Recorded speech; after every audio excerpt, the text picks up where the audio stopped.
باللہ من الشیطان الرجیم بسم اللہ الرحمن الرحیم انا انزلناہ فی لیلۃ القدر وما ادراک ما لیلۃ القدر لیلۃ القدر خیر من الف شہر تنزل الملائکۃ والروح فیہا بإذن ربہم من کل امر سلام ہی حتی مطلع الفجر۔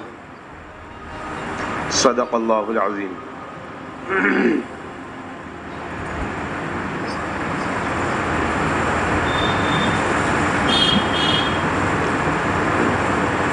کل ہماری تھوڑی سی بات قرآن کریم کے ادب کے تعلق سے ہوئی تھی۔ ادب بہت بڑی نعمت ہے۔ کتابوں میں بڑے عجیب عجیب واقعات لکھے ہیں۔ تھوڑے سے ادب پر اللہ رب العزت نے کیا کچھ دے دیا۔ امام احمد بن حنبل رحمۃ اللہ علیہ کے گھر کے بالکل سامنے ایک لوہار رہتا تھا۔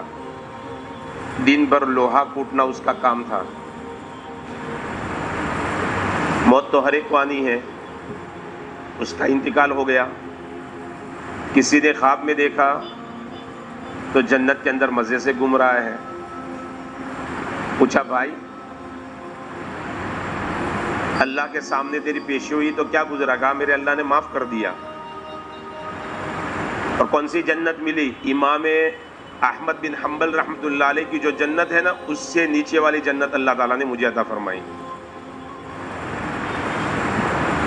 پوچھا بھائی تو لوہار و عالم کس وجہ سے؟ کہ اصل میں میری ایک عادت تھی، میں لوہا کوٹتا، ہتھوڑا کوٹنے کے لیے اٹھاتا اور اذان کی آواز آتی تو وہ ہتھوڑا میں ویسے کے ویسے رکھ دیتا۔ کہ اب میرا کام بند ہو گیا، اب پروردگار نے بلایا ہے، مجھے نماز پڑھنی ہے۔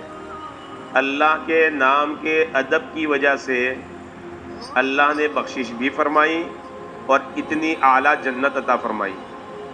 کتنی معمولی قربانی نظر آ رہی ہے لیکن معمولی نہیں ہے۔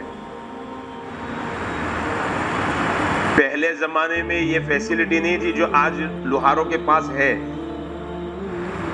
لکڑیاں جنگل سے کاٹ کر لانا، اس کو سکھانا، پھر اس کے بعد اس کو جلانا، اور وہ آگ جلانے کے لیے وہ پہلے جو چولہے جلتے تھے نا، کتنی قربانیاں لگتی تھی۔ کبھی پٹھا، کبھی کاغذ، پتلی پتلی لکڑیاں، کبھی رائی کی لکڑیاں، کیا کچھ نہیں کرتے، تب جا کے بڑے لکڑے جلتے ہیں۔ اور لوہا پھر کتنی دیر سے گرم ہوتا ہے۔ اور اب لوہا تیار ہے، کوٹ بھی رہا ہے بندہ، اور اذان کی آواز آ جائے اور رک جائے، لوہا ویسا کا ویسا رہنے والا تو ہے نہیں، وہ تو ٹھنڈا ہو جائے گا۔ لکڑیاں ویسی کی ویسی رہنے والی نہیں، وہ جل کر کوئلہ بن جائے گی۔ کتنی قربانی، لیکن اللہ کے نام کا ادب دل میں تھا، جس کی وجہ سے اللہ رب العزت نے اس کے ساتھ یہ معاملہ کیا۔ حضرت امام داؤد رحمۃ اللہ علیہ عالم بننے کے لیے جو 6 حدیثوں کی کتابیں پڑھنی پڑتی ہیں نا، اس میں ایک سنن ابی داؤد، ابو داؤد شریف جس کو کہا جاتا، ان کے مصنف، وہ کتاب لکھنے والے۔ پہلے زمانے میں لوگ سمندری سفر کیا کرتے تھے، اللہ کی شان، سمندر کے کنارے، ندی کے کنارے کھڑے تھے، کھاڑی ہوگی سمندر کی، پانی کافی حد تک اترا ہوا تھا، تو بڑی کشتی کنارے نہیں لگ سکتی، یہ تو ہمارا تجربہ ہے، تو وہ کافی قدم دور اندر کھڑی تھی۔ بڑی کشتی میں ایک بندے کو چھینک آئی اور ہوا اس طرف کی تھی، اس نے زور سے الحمدللہ کہا، وہ آواز کنارے پر کھڑے تھے امام داؤد رحمۃ اللہ علیہ، ان کے کان میں پڑی۔ اور سنت طریقہ کیا ہے؟ جب کوئی چیخنے والا الحمدللہ کہے تو سننے والا یرحمک اللہ کہے۔ لیکن یہ مجلس کی بات ہے، کوئی بازار میں چیخا ہے اور آپ گھر سے نکل کر وہاں جواب دینے کے لیے جائیں گے، ایسا نہیں ہے۔ لیکن ان کے دلوں کے اندر ہے نا، حدیث پاک کی بڑی عظمت تھی اور نیکیوں کے بڑے حریص سے یہ لوگ۔ اب انہوں نے دیکھا کہ ہوا اس طرف ہے، اس کی آواز تو میرے کانوں سے ٹکرائی ہے، اگر میں جواب دیتا ہوں تو میری آواز اس تک نہیں پہنچے گی، انہوں نے 3 درہم کی چھوٹی کشتی لی، اس میں بیٹھ کر وہ بڑی کشتی کے قریب گئے، اس کے اندر جا کر پوچھا بھائی کس کو چھینک آئی تھی اور کس نے الحمدللہ کہا تھا؟ اس بندے نے کہا کہ مجھے، تو پھر کہا یرحمک اللہ۔ ابھی یرحمک اللہ کہا ہی تھا کہ غیب سے آواز آئی، داؤد تو نے 3 درہم میں ہماری جنت خرید لی، 3 درہم میں ہماری جنت خرید لی۔ ادب۔ ابراہیم بن اسحاق رحمت اللہ علیہ، دیکھو جن کو نبی خواب میں آئے وہ کوئی عام بندہ نہیں ہوتا، ہمارے جیسوں کو نہیں آتا پیشانی پر بھائی نشان بھی پڑ جائے، تبلیغ میں چلتے بھی رہے، تسبیح بھی پڑھتے رہے، کبھی آقا کی زیارت نصیب نہیں ہوئی ہم جیسے کم نصیبوں کو، وہ کتنے بڑے مقام والے ہوں گے۔ ہے تو شہر بغداد کے کوتوال، حضرت نبی پاک صلی اللہ تعالی علیہ وسلم کی خواب میں زیارت ہوئی، آقا صلی اللہ علیہ وسلم نے فرمایا ایک قتل کا ملزم تیری جیل کے اندر، تیرے قید خانے کے اندر بند ہے، اس کو آزاد کر دے۔ واہ سبحان اللہ۔ آقا جس کی سفارش کرے کوئی راز تو ہوگا نا ضرور۔ آنکھ کھل گئی، دربان کو بلایا، ہماری قید میں کوئی ایسا بندہ ہے ملزم؟ کہا جی ہے، اور اس کو حاضر کرو آدھی رات کو، جی ابھی حاضر کرو۔ اس کو لایا گیا، اس کے بعد اس کو پوچھا کیا تو نے خون کیا ہے؟ جی میں نے خون کیا ہے۔ اب بات عجیب ہے، آقا فرماتے ہیں بری کر دو، آزاد کر دو، اور یہ اقرار کر رہا ہے جرم کا کہ میں نے جرم کیا ہے۔ تو آقا صلی اللہ تعالی علیہ وسلم کی بات تو بالکل صحیح ہے، ہمارے سمجھنے میں فرق آ سکتا ہے۔ تو ابراہیم بن اسحاق رحمت اللہ علیہ نے، کوتوال نے اس بندے سے کہا پورا واقعہ بیان کر، تو نے مرڈر کیسے کیا؟ میڈیا کے سامنے نہیں کیا تھا، ترکی کی بندوق لا کر نہیں کیا تھا۔ کیا تماشے ہے سبحان اللہ۔ خیر بہرحال اس بندے نے پورا واقعہ بتایا کہ میں عیاش بندہ ہوں، یعنی میں زانی بندہ ہوں، ہمارا کام چند نوجوان مل کر ایک بوڑھی عورت کو پیسے دیتے تھے، وہ کسی بھی جوان حسین لڑکی کو بہلا پھسلا کر جنگل کے اندر لاتی تھی اور ہمارے حوالے کر کے چلی جاتی تھی، یعنی دلالی کا کام کرتی تھی۔ اور یہ یاد رکھنا 2 منہ والوں کو سب سے زیادہ سخت عذاب کل قیامت کے دن ہوگا۔ 2 منہ والے، ادھر بھی کچھ ادھر بھی کچھ، اس کو دوسرے لفظوں میں سمجھے تو مخبری کرنے والے، سماج کی باتیں پہنچانے والے۔ چائے پلا دی، 100 روپے کی نوٹ جیب کے اندر ڈال دی اور نام بھی بدل دیا رشوت کا، کیا چائے پانی کے لیے رکھو۔ نام بدلنے سے کیا گناہ بدل جائے گا؟ تو خیر بہرحال وہ ایک دوسرا مضمون ہے۔ اس بندے نے پوری بات بتائی کہ اس طرح سے ہم کرتے تھے۔ ایک مرتبہ بوڑھی عورت ایک حسین خوبصورت جوان دوشیزہ کو لے کر آئی، وہ تو چھوڑ کر چلی گئی، لیکن اس اللہ کی بندی نے ہاتھ جوڑ دیا اور کہا کہ میری عزت کے اوپر حملہ نہ کرو، میرے نانا حضرت محمد الرسول اللہ صلی اللہ علیہ وسلم ہے اور میری اماں فاطمۃ الزہرا رضی اللہ تعالیٰ عنہا ہے، میں سید گھرانے کی بیٹی ہوں، میری عزت کے اوپر حملہ نہ کرو۔ کہا اس کی بات میرے دل پر لگ گئی، لیکن میرے جو 3 دوست تھے ان کو یہ بات سمجھ میں نہ آئی، ان پر شیطان سوار تھا، اس میں ایک زیادہ کوشش کر رہا تھا کہ تو جھوٹ بولتی ہے، کچھ بھی ہو جائے ہم تو منہ کالا کریں گے۔ کہا مجھے غصہ آیا، میرے پاس چھری تھی، میں نے چھری ماری اور اس کا مرڈر کر دیا۔ میرے دوسرے ساتھیوں نے میرے اوپر حملہ کیا، میں بھی زخمی ہو گیا۔ میں نے اس لڑکی کو اشارہ کر دیا کہ ہمارے جھگڑے کے درمیان کا فائدہ اٹھا کر تو چلی جا، وہ بھاگ گئی۔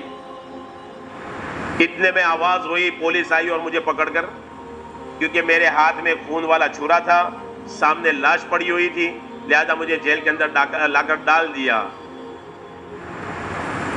ایک سید گھرانے کی بیٹی کا ادب کرنے پر اللہ کے حبیب صلی اللہ تعالی علیہ وسلم آتے ہیں، اس کو آزاد کر دے۔ حضرت ابراہیم نے آزاد کر دیا، بھائی تیرے گناہ اللہ کے حوالے، بہرحال آقا نے آ کر سفارش فرمائی ہے، لہذا تو آزاد ہے۔ وہ کیا آزاد ہوتا، گناہوں سے آزاد ہو گیا، سچی پکی توبہ کر کے وقت کا ولی بن گیا۔ ادب اتنی بڑی چیز ہے۔ حضرت سری سقطی رحمت اللہ علیہ راستے سے گزر رہے تھے، دیکھا ایک نوجوان شراب کے نشے میں مدہوش، لیکن پھر بھی اس کی زبان پر اللہ اللہ اللہ آ رہا ہے۔ حضرت سری سقطی رحمت اللہ علیہ نے پانی لیا، اس کا منہ دھلوایا۔ اس بے خبر کو کیا خبر کہ اللہ کا نام ایسی حالت میں نہیں لیتے۔ منہ دھلوایا، چلے گئے۔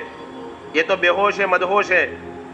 جب ہوش آیا، لوگوں نے بتایا کہ تیرے ساتھ اس طرح کا معاملہ بنا کہ حضرت سری اتنے بڑے ولی کامل گزرے، انہوں نے تیرا منہ دھلوایا۔ بہت شرمندگی ہوئی، اپنے نفس کو کہنے لگا اب تو توبہ کر لے، سری نے بھی تجھے اس حال میں دیکھ لیا ہے۔ دل پر چوٹ لگی، اس نے توبہ کر لی، اس نے اپنی زندگی بدل دی۔ حضرت سری سقطی رحمت اللہ علیہ رات کو اپنے گھر سوئے تھے، خواب میں کوئی کہنے والا کہہ رہا تھا سری تو نے ہماری خاطر اس کا منہ دھویا، ہم نے تیری خاطر اس کا دل دھو دیا۔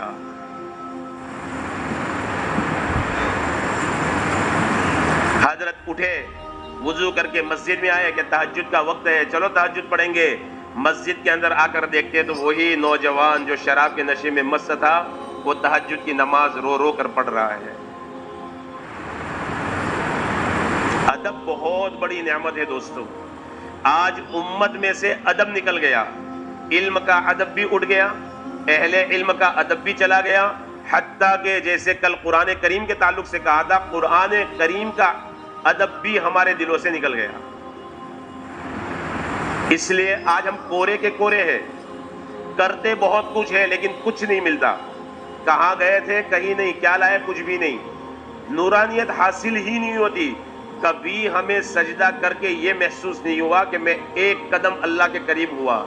کبھی صلاۃ التسبیح پڑھ کر، کبھی تہجد پڑھ کر، کبھی قرآن کریم کے 30 پارے ختم کر کے 6666 آیتیں پڑھنے کے بعد بھی یہ محسوس نہیں ہوتا کہ میں رتی برابر اللہ کے قریب ہوا، اللہ کی محبت میرے دل میں آئی۔ اس کی بنیادی وجہ بے ادبی،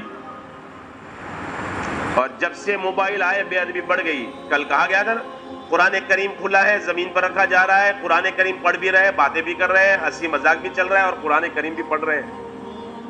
اللہ غیور ہے، غیرت مند ہے۔ اس لیے ادب ہماری زندگی میں ہو۔ بشر حافی رحمت اللہ علیہ شراب کے عادی تھے، کوئی دن ان کا شراب سے خالی نہیں جاتا تھا، اور کہتے ہیں یہ بندہ تو اتنا نشیڑی ہے کہ 24 گھنٹے شراب کے نشے میں رہتا ہے۔ بالکل حضرت کا وہی حال تھا۔ شراب پینے، شراب کھانے جا رہے ہیں، اچانک ان کی نظر راستے میں پڑی، ایک کاغذ پڑا ہوا تھا۔ اللہ نے دل میں بات ڈالی، انہوں نے کاغذ اٹھایا، کھول کر دیکھا تو اس میں بسم اللہ الرحمن الرحیم لکھا ہوا تھا۔ شراب پینے جا رہے ہیں، ابھی بھی نشہ نہیں اترا ہے، 24 گھنٹے نشے میں رہنے والے بندے ہیں۔ دل کے اندر سے آواز آئی، میرے اللہ کا نام زمین پر، میرے اللہ کا نام زمین پر۔ انہوں نے اس کو صاف کیا، صرف 2 روپیے تھے، 2 درہم تھے، اور وہی شراب پینے کے لیے، اس کے علاوہ ان کے پاس 1 روپیہ بھی نہیں تھا۔ لیکن دل کے اندر خیال آیا، میرے اللہ کا نام گندا ہو چکا ہے، صاف کیا ہے، اب اس کو خوشبو میں بسانا ہے۔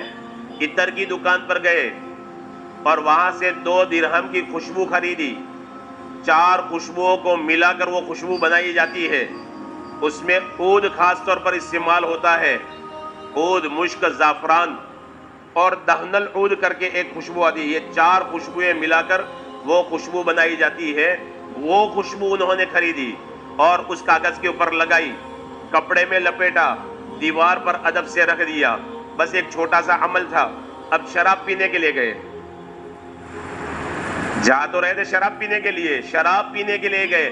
جہاں آدمی روزانہ جاتا ہے نا، کسٹمر ہوتا ہے نا، تو کیا کہتا ہے، بھائی آج پیسے نہیں ہے، ادھار دے دے، کل دے دوں گا، چلتا ہے۔ وہ گئے شراب خانے میں، شراب کی دکان والے سے بات کی، آج میرے پاس پیسے نہیں، ادھار دے دے، دے دی۔ شراب پی کر وائی دیر ہو گئے، مست ہو گئے، اور یہاں حسن بصری رحمتہ اللہ علیہ آرام کر رہے ہیں، قیلولہ کر رہے ہیں۔ خواب میں کسی نے کہا اٹھو اور جاؤ بشر حافی کو اٹھا کر لاؤ۔ ہم نے اس کو اپنا ولی بنا لیا ہے، شراب پی ہے، توبہ نہیں کی ہے، اور شراب کھانے میں بندہ پڑا ہوا ہے۔ حضرت حسن بصری رحمۃ اللہ علیہ اٹھے تیزی کے ساتھ، ان کو معلوم تھا بشر کہاں ملیں گے، وہاں ہی ملیں گے۔ گئے تو شراب کھانے والوں نے دیکھا، اوہو اتنے بڑے امام اس طرف، کوئی فلم کھانے کی طرف یعنی تھیٹر کی طرف چلا جائے دیندار بندہ تو لوگ تعجب سے دیکھتے ہیں، یہ کیا گا؟ تو لوگ حیران رہ گئے، اتنے بڑے وقت کے علامہ ادھر، حضرت بھول تو نہیں گئے؟ کہا نہیں میں بشر کو لینے آیا۔ وہ کہاں ہے بشر؟ کہا وہ پی کر پڑا۔ اٹھایا، لے کر آئے، غسل کروایا، توبہ کے کلمات پڑھوائے اور خوشخبری سنائی کہ اللہ نے مجھے خواب میں یہ بتایا ہے۔ بشر مچل گئے، زاروں قطار رونے لگے، وہ گندگیاں آنسوؤں کے راستے سے ساری نکل گئی، اور وقت کے کتنے بڑے ولی بنے کہ وہ بشر ہی خود رات کو سوئے۔ حضرت بشر رحمۃ اللہ علیہ خواب میں کسی نے کہا تو نے ہمارے نام کو پیروں سے اٹھا کر زمین سے اٹھا کر اوپر رکھ دیا، ہم نے بھی تیرا نام جہنمیوں میں سے نکال کر جنت والوں کی فہرست میں رکھ دیا، اور تو نے ہمارے نام کو گندگی سے نکال کر خوشبو میں بسا دیا، ہم نے بھی تیرا نام جہنم کی بدبو سے نکال کر جنت کی خوشبو میں بسا دیا۔ وقت کے بہت بڑے ولی بنے، اتنے بڑے ولی ایک ادب کی وجہ سے، اللہ کے نام کے ادب کی وجہ سے۔ اس لیے دوستو، پڑھے لکھے حضرات سے بھی عاجزانہ درخواست ہے، اور جو ہمارے نوجوان موبائل کے اندر قرآن کریم پڑھتے ان سے بھی عاجزانہ درخواست ہے، اللہ کے واسطے اللہ کے کلام کی بے ادبی نہ کریں۔ اللہ جہاں نوازتا بھی ہے وہاں اللہ، اور دوسرا پہلو بھی ہمیں یاد رکھنے کی ضرورت ہے، اس لیے اللہ کے واسطے ایسی کوئی غلطی نہ کریں کہ جس کی وجہ سے اللہ کا غضب جوش مارے اور ہمارا کیا کرایا سارا بیکار چلا جائے، ہماری نیکیاں ضائع ہو جائے اور پکڑ کا سبب بن جائے۔ اس لیے اللہ کے کلام کا ادب اور عظمت ہمارے دل میں ہو۔ قرآن کریم کو موبائل میں پڑھنا منع نہیں ہے، لیکن کب پڑھنا ہے وہ بھی علماء نے بتایا ہے، ہم وہ نہیں جانتے۔ مسئلہ ہمیشہ پوچھا جائے، پوچھ کر کیا جائے۔ جیسے مثال کے طور پر کہہ رہا ہوں، جمعہ کے اندر تراویح کی نیت کے تعلق سے بات آئی تو دو نوجوانوں نے کہا کہ ہم تو 20 رکعتوں کی نیت کر، کیونکہ سنا ایسا تھا کہ بھائی ایک ساتھ 20 رکعتوں کی نیت کر سکتے ہیں، لیکن اس کے ساتھ مسئلہ یہ بھی تو ہے نا کہ ایک امام ہونا چاہیے، امام بدلتے ہیں، یعنی ہم نے پورا علم حاصل نہیں کیا، پوری بات نہیں جانی۔ اس لیے میرے محترم دوستو بزرگوں، ادب کو خاص طور پر سامنے رکھیں۔ ادب کی وجہ سے ہی ہم نوازے جائیں گے، بے ادبی کی وجہ سے ہم پکڑے جائیں گے۔ اللہ ہمیں ادب کرنے کی توفیق عطا فرمائے۔ جی ہمارا کل سوال تھا وہ 8 صورتیں جو زمانے، کہاں ہے ہمارا مدثر؟ کہاں ہے آج؟ مدثر نہیں ہے۔ 8 صورتیں زمانے کی اور وقت کے نام پر کچھ تلاش کی اللہ والے نے؟ نہیں، اب چھٹی قریب آ رہی ہے اس لیے سورہ حج بتا دیا تھا آپ لوگوں کو۔ حج زمانے کا نام ہے، حج کا زمانہ آتا ہے۔ جمعہ زمانے کا نام ہے ہفتے میں۔ پھر اس کے بعد قدر، لیلۃ القدر، وہ بھی زمانے کا نام ہے۔ یہ 3 صورتیں ہو گئی۔ پھر اس کے بعد وقت کی ہے، والفجر، فجر کا وقت ہے، والعصر، عصر کا وقت ہے۔ قل اعوذ برب الفلق، صبح جو نمودار ہوتی ہے نا، یعنی صبح صادق ہوتی ہے، نور کا تڑکا ہوتا ہے، تو وہ بھی وقت ہے، اس کو بھی اللہ نے بیان کیا۔ پھر اس کے بعد سورہ واللیل ہے، رات کا وقت ہے، والضحیٰ ہے، یہ بھی ہے۔ اور کچھ باقی رہ گیا کہ 8 ہو گئی؟ کچھ ایک باقی رہ گیا ہو تو وہ ایسی ہے، سمجھ لینا، وہ 30ویں پارے کے اندر اخیر میں ہے۔ تو یہ تھی۔ اب ہمارا آخری سوال جو کل بتا دیا گیا تھا، قرآن کریم میں ایک آیت اللہ نے ایسی رکھی ہے، سیدھا پڑھو تو بھی مطلب وہی، الٹا پڑھو تو بھی مطلب وہی، اس میں کوئی فرق نہیں آتا، اور وہ سورہ مدثر میں ہے۔ ٹھیک ہے، تلاش کر لینا، اتنا آسان کر دیا ہے، سورہ مدثر کے اندر ہے۔ وآخر دعوانا الحمدللہ۔